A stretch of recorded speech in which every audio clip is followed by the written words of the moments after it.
அப்படியே மக்கள்கிட்ட கூப்பிட்டோம். ஐயா மழை பெய்யுது, சூடாக ஏதாவது சாப்பிட்டுக்கிட்டே காதில் ஹெட்ஃபோனை போட்டு பாட்டு கேட்கிய.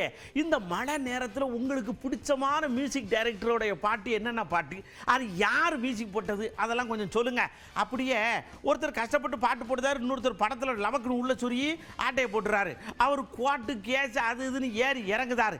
இதை பற்றி ஒரு 2 வார்த்தை சொல்லுங்கன்னா இடி மின்னல் மாதிரி பதில் வருது. இளையராஜா சாங் இல்லைன்னா இன்னைக்கு எல்லாருமே பைத்தியமா சுத்துற காலம் இன்னைக்கு. அதுலயும் வந்து பாத்தீங்கன்னா மேகம் கருக்குது மழை வர பாக்குது, அந்த லிரிக்ஸ் எல்லாம் கேட்கும் போது வந்து அப்படியே பட்டாம்பூச்சி 1000 பட்டாம்பூச்சி பறக்கிற மாதிரி எங்களுக்குள்ள ஒரு ஃபீலிங்.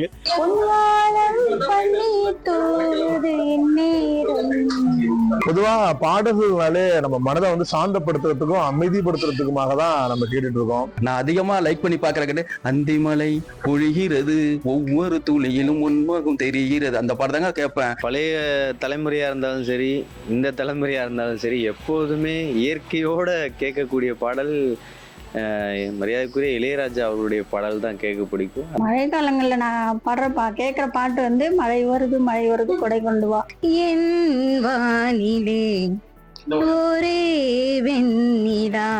இளையராஜாவுடைய இசை பாடல் இது அனைத்துமே வந்து அவருக்கு தெய்வீக பாட்டு, ஒரு குழந்தையின் தாலாட்டு போல இருக்கு.